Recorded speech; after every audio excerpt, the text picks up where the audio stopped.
sitting rising test is used to determine longevity based on balance, strength, and flexibility, basically over your core muscles, your hips, and your legs.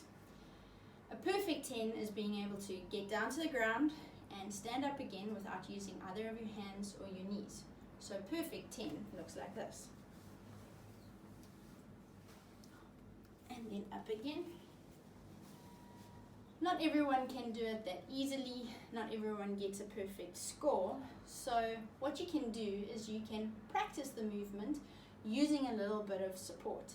I find using a door frame where you can hold onto the door frame, either leaning back and hanging onto it or just using a little bit of light support on it to help you do the movement, practice the movement, get used to it, and that way to develop strength. So you would just hold on there, get yourself down. Often it's right down at the bottom that's the hardest for a lot of people. And then use that leverage from the door frame and using your hands to get yourself up again.